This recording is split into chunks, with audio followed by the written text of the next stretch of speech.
Okay, welcome everyone. It's 4 o'clock, so 4 o'clock UK time that is. So I think we will make a start. Welcome to this, the last event that the Handa Center for the Study of Terrorism and Political Violence, CSTPV, is holding this year.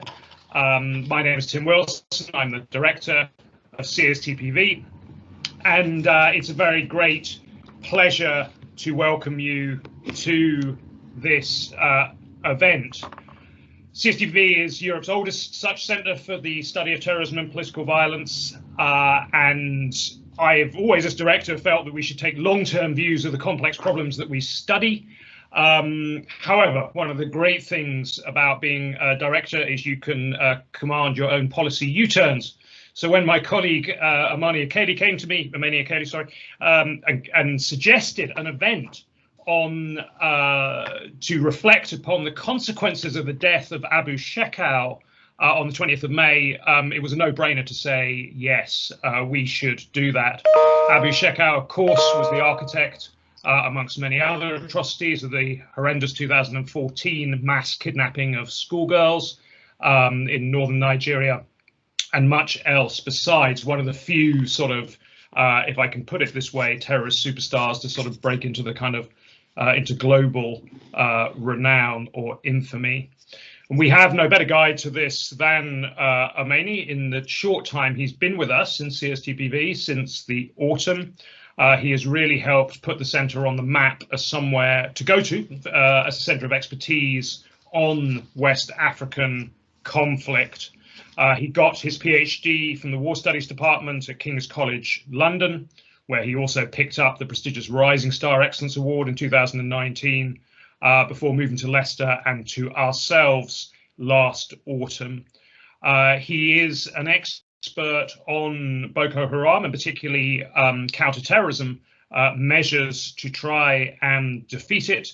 Major heavyweight publications include the books Counterinsurgency in Nigeria, the Military and Operations Against Boko Haram 2011 to 2017, that came out with Routledge, and Insurgency and War in Nigeria, that came out with IB Tauris in 2019. There are also major monographs in the pipeline: the Nigeria Police Force, a historical and sociological study, coming out with Lynn Rena, and Rebel, 500 Years of Civil Wars, Small Wars and Insurgencies in Africa, coming out with Cambridge University Press. I'll say a little more about him, because I think no one comes to hear the support band, they come to hear the main act. I will hand over to him in just a second. He speaks to us on the strikingly less than triumphalist title, Out of the Frying Pan: Abu Shekau's Death and Implications for Boko Haram and Security in northeast Nigeria. The way that I see the next hour running is that omeni will speak for about 40 minutes, and we will then have a relatively short time for questions before we finish promptly on the hour at 5 o'clock UK time. omeni, deeply indebted to you for offering us this end of term session, when there's been plenty of else on in terms of marking and dissertations and so on and so forth. Thank you for seizing this opportunity to reflect on what clearly is a very major development in that long-running conflict. Over to you. Thank you, Tim. Thank you to everyone for coming this afternoon. I'm just going to share my screen now.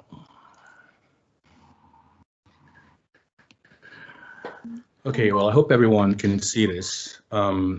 The presentation colors and fonts are dyslexia friendly. And today we'll be talking about the implications of Abu Shekau's death on Boko Haram, but also on the security landscape in the northeast of Nigeria. So reports indicate that the deaths of Abu Shekau occurred last month in May. And today I'll be presenting information which I hope enables us to reflect on what these implications are with regards to the death of Shekau. Broadly for the agenda, I'll first start with a profile of Shekau, then I'll ask questions around how social movement theory can help us examine themes of vulnerability, frame alignment, and Boko Haram threat. Then I'll move on to discussing Boko Haram's different factions. And I think that by the time we get to the conclusion, we'll see that better never means better for everyone. It generally means worse for some. And I think that's going back to the main title, which means out of the frying pan. Okay, so let me start with this quote by Shekau. And this very much is at the heart of the belief system of this individual. This idea that democracy is polytheism, the belief in more than one set of religious doctrine. This idea that democracy is incompatible with Islam. So Shekau very much believed that the thesis of the government of the people, by the people, for the people is problematic. And not just problematic, and we shall see why this creates all kinds of issues, because when you live in a country that is not only pluralistic, but has a secular government that has a constitutional democracy, and you are very hardline against that, then that kind of leads to all kinds of problems. But a bit more about this individual, let's kind of delve into his profile. So Shekau was a Kanuri from Yobe State, and I've provided a map of Nigeria up there, and I've highlighted Borno, which is the epicenter of the insurgency. Now Maiduguri, which was a state capital, was where he moved to around 1990. And Shekau was introduced to Muhammad Yusuf, who would later become the leader of the group named Boko Haram by a lot of people, but which referred to itself as JAS. Now, that's effectively one faction of what's now called Boko Haram. A second faction is, and a third faction is Ansaru. Now, these two factions, Ansaru, they split from JAS, and it was the ISWA faction that was behind the assault that was led to that of Shekau. Now, Shekau has a distinctly confrontation style of preaching and debate. He could speak inside seamlessly from the, and he may not have been as traveled or as educated as Yusuf, but he was neither ignorant of the Quran, nor was he mentally deranged, as some have alleged. He was probably paranoid, but then again, living in the bush for a decade, dealing with multiple internal betrayals, and wearing a suicide belt around your tummy for much of that time would probably make anyone paranoid. So this individual was a fundamentalist in his views around who was an apostate and who was not. And in fact, this was at the heart of his takfiri or excommunication ideology, which came to define his justification for attacks on other Muslims who lived under democracy. In Shekau's version of the story, if you were a Muslim and you lived under democracy but failed to fight it, then you were an apostate and you could be targeted. Nevertheless, he was favored by Yusuf, but was also said to have introduced a tumor due to the kind of ideology he introduced. And when Yusuf is killed in 2009, Shekau becomes Boko Haram's de facto leader. And he leads this group through a number of murderous phases between 2010 and 2021. Okay, so the purpose of this slide is to kind of highlight the different actors in Shekau's 10-year terror campaign. I've split it into different phases because this is kind of a thesis I've developed in my first book, right? And right now we are in the final phase, and I've tried to highlight the different actors in play there. So we not only have Boko Haram, which is in black, we also have the Nigerian military, and then we have other factions of the insurgents as well. And all the fighting between these groups in phases 3 and 4 have led to a lot of displacement of the population. So this theme of internally displaced people or persons, or IDPs, has become prevalent since 2014. However, this wasn't always the case. Earlier on, if we go all the way back, in fact, before July 2009, we see that Boko Haram was mainly a group that preached. They got into trouble every now and then, but these were just minor arrests by the police in blue. The army got called in July 2009 when Boko Haram had a major riot. 2010 was mainly about a major jailbreak and small attacks. And it was in 2011 that we first saw suicide bombings.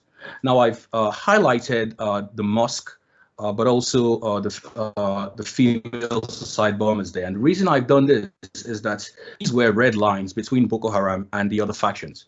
The other factions disagreed with Boko Haram around the issue of targeting other Muslims or using females as suicide bombers.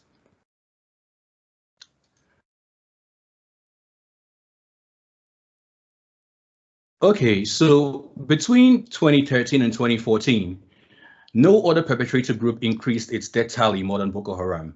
So this was a very deadly group, not just in absolute terms, but also in relative terms to other terror movements around the world.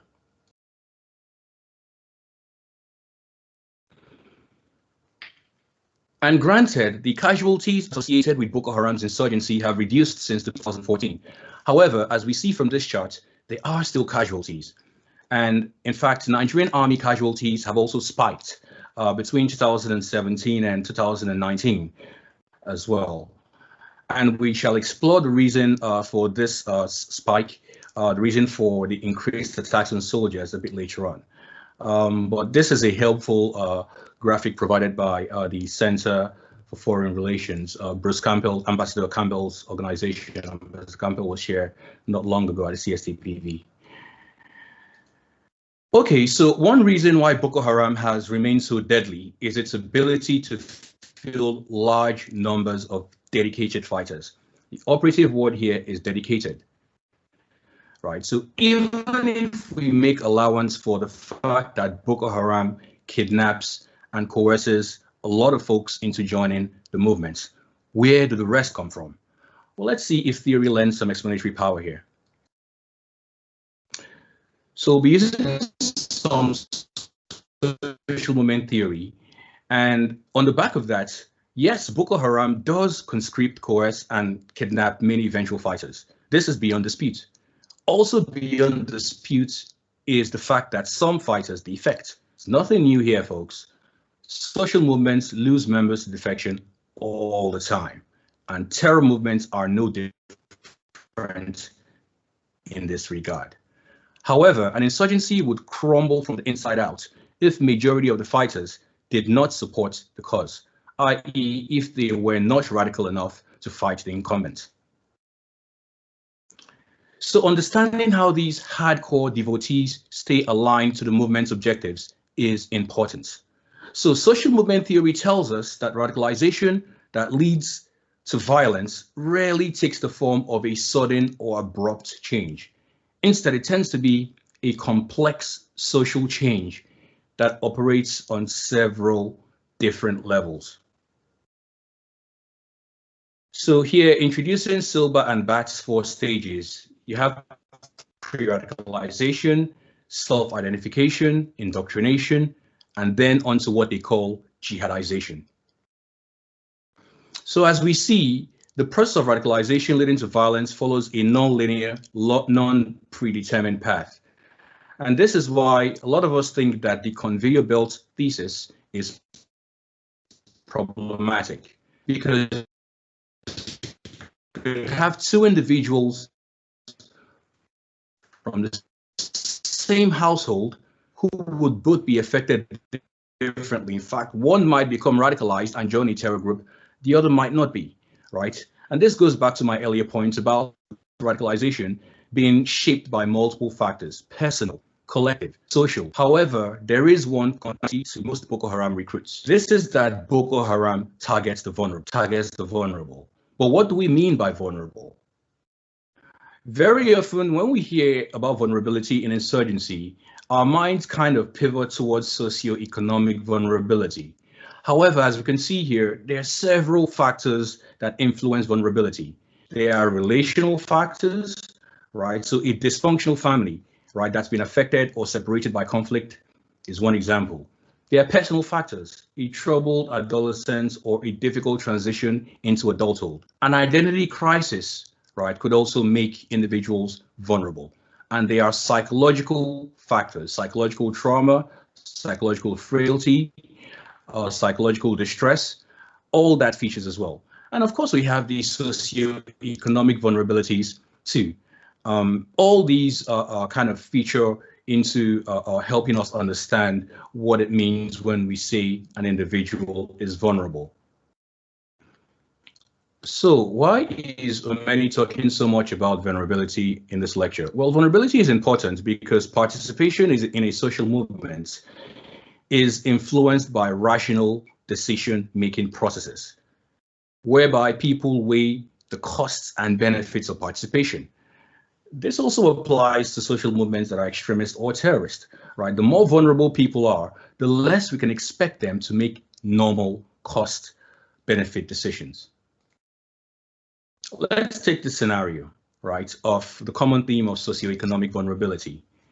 Now, questions that potentially vulnerable folks might ask themselves in the northeast of Nigeria is, well, what options do I have? Do I become a rancher? Do I enter the fish trade? Do I stay at home and beg for food or potentially move away? Or do I join Boko Haram? But suppose Boko Haram takes away some of these options. So where there's no ranch available, as an example, then only 3 options remain.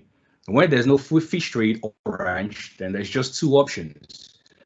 And where there's no home to return to in addition, then there's just 1.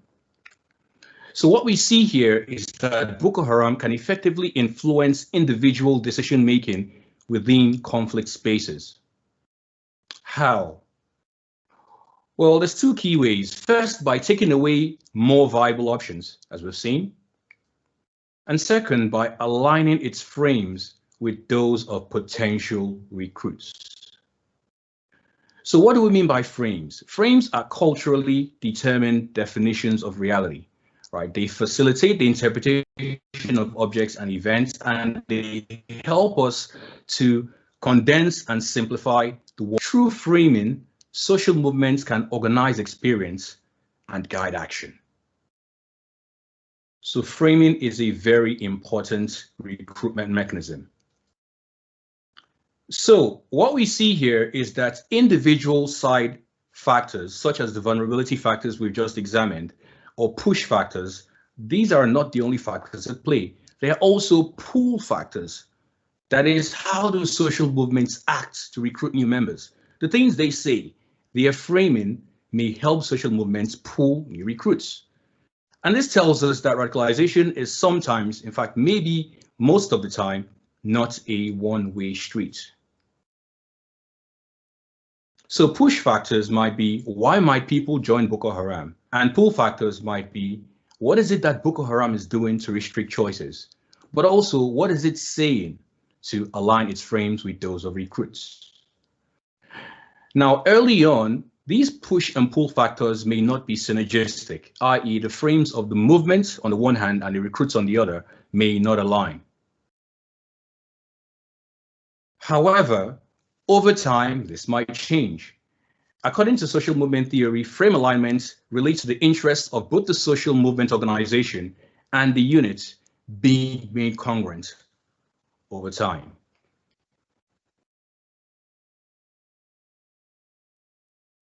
And so I've given an example here, right? So push factors might be, in addition to the vulnerability factors we discussed earlier, might be the fact that, well, the potential recruit has no ranch, they have no fishing industry to fall back to, they have no home to go back to.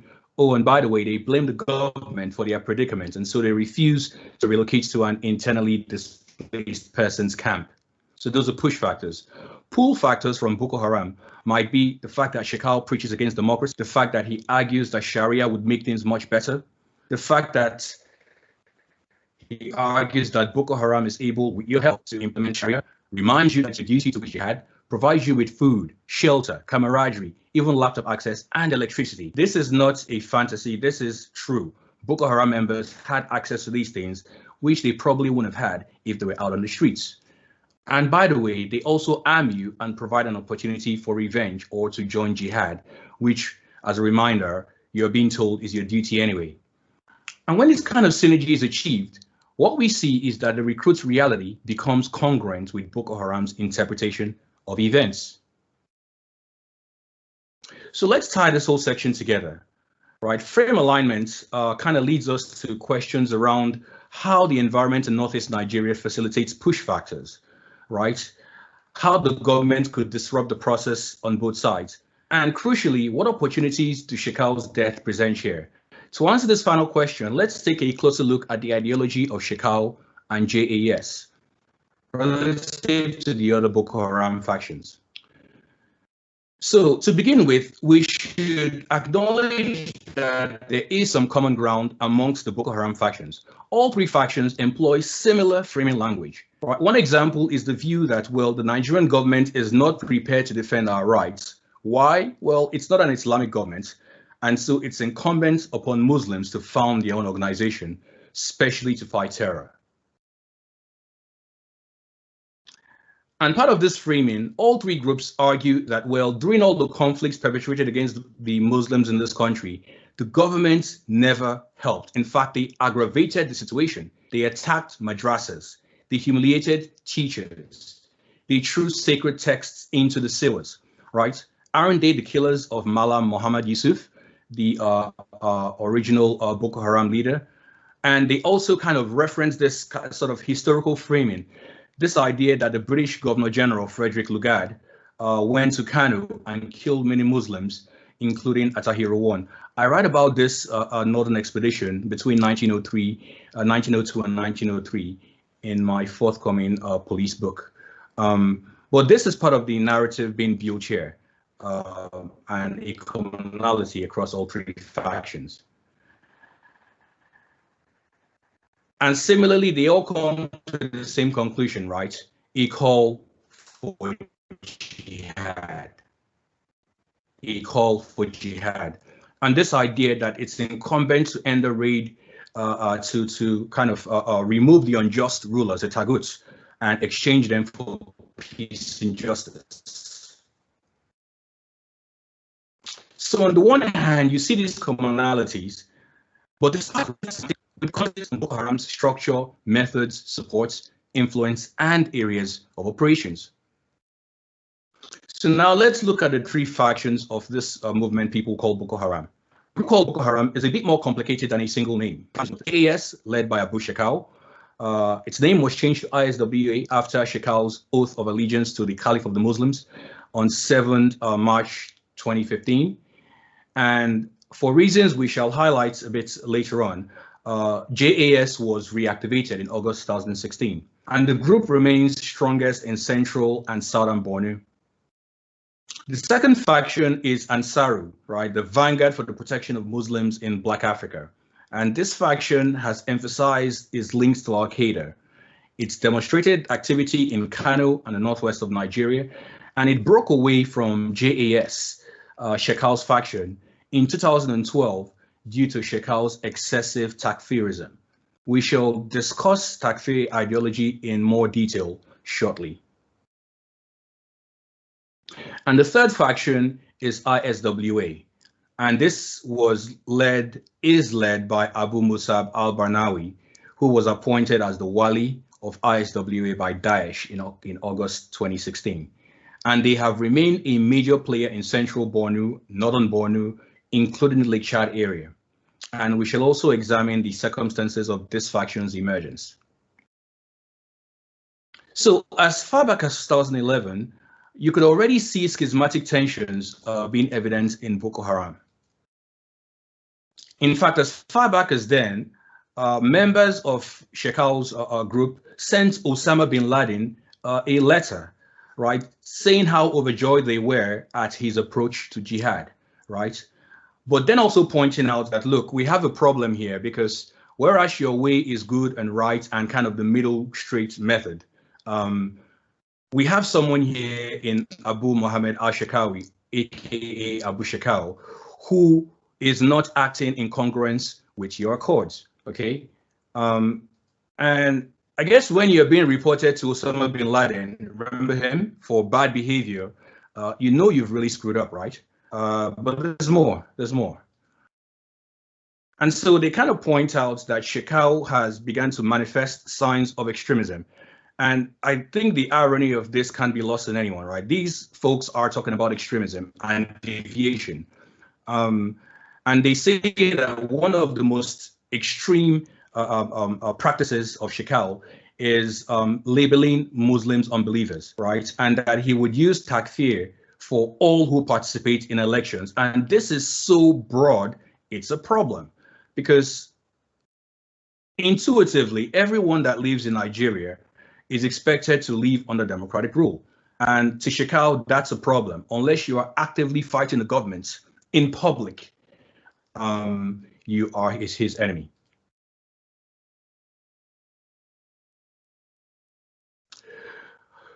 Okay, so takfir is an Islamic concept on excommunication or the declaration of a nominal Muslim as an apostate. And the interpretation and implementation of this concept has led to a lot of division within the different factions known as Boko Haram. Because it often implies consequences for anyone labeled an apostate, even if they are Muslim, even if they are civilian, even the leadership of the same jihadist movements can be targeted. And as an example, Ansaru disapproved of Shekau's killing of Muslims, including the defectors from JAS in 2012. And so here we see the increased likelihood of weakened internal cohesion between groups who use takfir, as disagreements invariably occur around who this can be applied to. And this makes the concept highly controversial to the point where jihadist movements have been torn apart by it. And now Shekau has employed takfir to provide a legal loophole around the prohibition of killing other Muslims. In fact, beyond that, he says it's a religious obligation to execute the apostate. The implication, well, secular rulers, officials, organizations, any Muslims opposing JAS could potentially be excommunicated and marked for assassination. And one of the accusations leveled against Shekau to bin Laden was that, well, his group don't see anyone other than themselves as Muslims. And beyond that, anyone who does not use takfir against an unbeliever is an unbeliever themselves. And they take things even further by then permitting bloodshed against anyone deemed excommunicated. And what they also point out is that he is an extortionist. So this is another accusation that he's extortionist, right? That he would sometimes make unreasonable demands from the brothers and then make ridiculous excuses to justify his actions. Now, I found this particular accusation quite odd, right? This idea that Shekau decreed that his fighters couldn't go to heaven without his approval, right? If he had a fighter who went and fought jihad without his express permission, then if that fighter gets killed in battle, then Shekau has effectively denied them his permission to go to heaven. Yeah, this kind of tells us about his very authoritarian style, to say the least. And to that point, he was so authoritarian that the final accusation was that he runs the group in a heavy-handed manner, right? He completely ignores the advice of a Shura council. This point is germane because at the time when Shekau detonated his suicide vest last month, the news was that only 2 of about 20 Qaids or senior military leaders had remained loyal to him. In other words, 18 of his Qaids had defected. He was isolated. And so the conclusion of the complaint to bin Laden was that, look, we have tried to remedy the matter with this individual, but we have not been successful. And so we just cannot work with him anymore. However, things took an even worse turn from 2015, right? From ideological differences to schismatic divisions and splintering. In March of that year, Abu Shekau pledged his allegiance to Daesh. And in August the following year, Daesh snubs Shekau despite his pledge of allegiance, and appoints al-Banawi the wali or the head of ISWA. Shekau was furious, right? So he revives JAS and then writes al-Baghdadi, makes a complaint to the Caliph of the Muslims, right?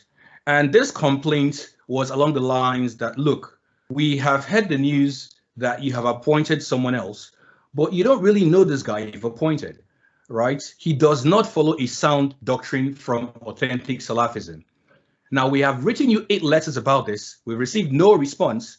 And so we are going to stick with Shekau.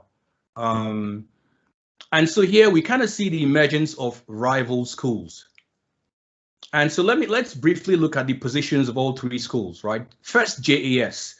Shekau, writing to the Caliph of the Muslims, says that, look, Abu Musab al-Barnawi, they are basically practicing polytheism because they argue that if a Muslim enters a land of unbelief, but does not manifest his enmity to the believers there, then they are not an unbeliever.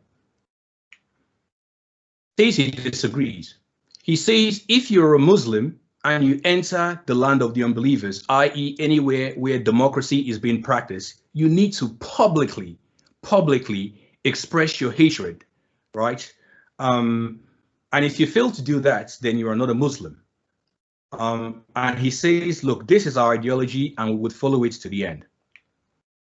And he says, along these lines, we cannot then follow al-Barnawi because he practices polytheism, because he doesn't believe anyone who doesn't fight against democracy is necessarily an apostate.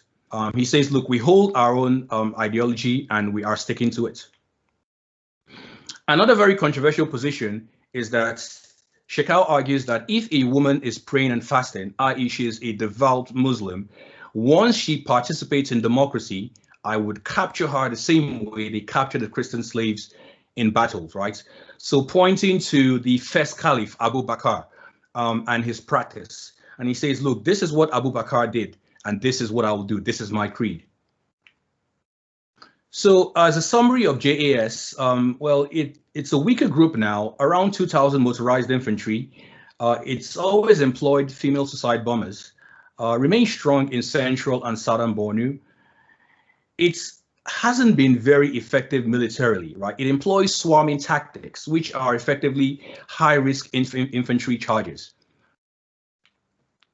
Okay, by contrast, let's look at where ISW is positioned. ISW sees itself as the legitimate Islamic State in Nigeria, and they have spoken openly against the shedding of blood. In fact, this issue, as well as the issue of Muslim women being taken as slaves, is at the heart of the ideological dispute with Abu Shekau. And in fact, ISWA kind of plays along these lines and releases JAS fighters that it captures. By contrast, JAS kills ISWA fighters. And so what this has meant over time is that ISWA has bought itself tacit loyalties within the JAS ranks. Now, I've used the views of Mama Noor, who was killed in 2018, because his views express with clarity the position of ISWA. Right, and one of the first things he points out is that Allah's messenger forbade the spilling of blood amongst ourselves. This is not the Islamic religion as we studied it. However, this man Shekau has introduced a problematic ideology, right? And he gives an example of a debate where they ask Shekau, look, if your fighters are pursuing people and they run into the unbelievers' land, right? What's the position? Shekau says, well, once they run there, they are unbelievers. And they say, well, these folks that you only run out of fear. Shekau says, nope, they are unbelievers. The point Mama Noor raises is that Allah says there's consultation, but Shekau argues otherwise. And here you could kind of hear hecklers from the crowd there. And Mama Noor continues, he says, look, every time they try to bring about this issue of consultation, Shekau responded, he says, look, Malam, remember, I only need advice. I don't need consultation from you or anybody else. And he says, look, this is against what Allah has decreed, and so we cannot follow you. right? This is why we have to leave, even though it hurts. And they kind of then point out to the fact that, look, even Malam Muhammad Yusuf, right, before the Friday Jumat services, he would kind of bring a group of his deputies together to revise his sermons, right? And they then point out the fact that actually Shekau only knows a fraction of what Malam Yusuf did. And if Yusuf still liked consultation, how could Shekau possibly say he doesn't like consultation? And at the end there, you kind of see Noor and his audience kind of ridiculing Shekau for his ignorance. And as a summary of ISW and what it represents, well, they've got a lot more infantry fighters than JAS. They're very strong in non-movement of the Chinese. And one of the key points is that they tend to treat civilians better, although they impose taxes and levies. Their main targets have not been civilians, but the Nigerian army. 55 claimed attacks in January 2021, and they are experts at the counter ambush, right? They employ maneuvers by smaller trained units, and they are largely responsible for the spike in soldier casualties. Okay, finally, Ansaru. Now, Ansaru states their dissociation from the targeting of mass Muslims. Their thesis is that, look, so long as someone enters Islam in complete certainty, we will not expel them without complete certainty. And they say that their aim is different from that of JAS, which attacks mosques, markets, motor parks, or other public spaces. Unlike JAS, we do not attack Muslims in the places of their day-to-day affairs. And our aim is to wage jihad, and they conclude this by reminding the audience that jihad is obligatory. Okay, as for the summary of Ansaru, well, its main MO is kidnapping and small attacks. This faction does not have an overt front or standing army. It's very technically proficient in bombings, based in the northwest of Nigeria and Kano, but it's been operationally dormant since 2013. And it also releases messages occasionally. Okay, so for a summary of the differences, the key theme here is that Shekau's excessive takfir was untenable from a theological, operational, and alliance perspective. Theologically, he considered a too wide group of Muslims to be apostates. Not just apostates, but also kafir, right? So a kafir is not an apostate. A kafir is different in the sense that that's someone who fights for evil, or rather fights under a tagut or an infidel state, but also spreads mischief and disorder. A very wide categorization in this sense.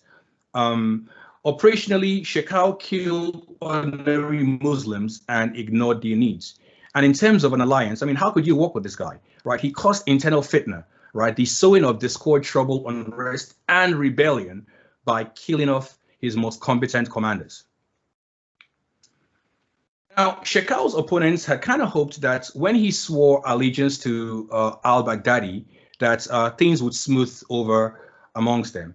This wasn't the case. He remained stubborn about his position on polytheism and all the other problematic issues. In fact, things got worse after his allegiance to Daesh and not better. And what we see here is that the loss of JAS is ISWA's gain, right, in terms of the benefits of an alliance with Daesh. So remember what we said earlier about Shekau's paranoia? Well, so far as this allegiance business was concerned, there are three germane concerns. First, Shekau was paranoid that in becoming a vassal of al-Baghdadi, he would lose control of a group he had worked so hard to mold. Second, he was concerned that his orders would then be subordinated to those of Daesh. And third, he was concerned that he was going to be demoted from an imam to a wali, or a sort of governor. There's a counter-argument. The counter-argument is that, yes, those were legitimate concerns as we saw over time. However, there were also major benefits to being a Daesh vassal. Now, Shekau embraced those benefits, as we shall see. However, he didn't want the control and influence that came with them. He was like the man or the person, schoolgirl, who wanted to eat her cake and have it. Hope this is the correct English language idiom. Okay, as an example of the benefits that came with being an Islamic province, Daesh organized money transfers to ISWA, up to £100,000 in some cases, right? Now that money used to be sent to Shekau, and when it stopped, things got quite bad financially, to the point where his fighters had to eat injera leaves, and even then, those ran out. Now, the impact of losing the support from Daesh also manifested in other ways as a blow to Shekau. As an example, Daesh sent trainers in person to Nigeria, right? And these guys took a look at the whole ISWA operation and said, look, you guys aren't going to survive, right? You need to do things differently. They brought in senior commanders to Sambisa to get trained on courses on strategy and tactics. And it was, in fact, based on guidance and military drill from Daesh that ISWA also revised its standard assault tactics. The swarming maneuvers that kind of defined Boko Haram, all that was kind of discouraged, right? And instead, maneuvers by smaller, better trained units were introduced. And according to one Boko Haram defector, Daesh taught them so much, right, about anti-aircraft techniques, ammo, infantry. They kind of observed and then explained that, look, you need to do things differently. And so this was very helpful. Now, as a final note here, Daesh did try to mend the differences. Okay, a unified Boko Haram, if we take a step back and think about it, a unified Boko Haram was always going to be more of a threat. Daesh recognized this, right? They understood this, and they tried to address the bad blood between JAS and ISWA.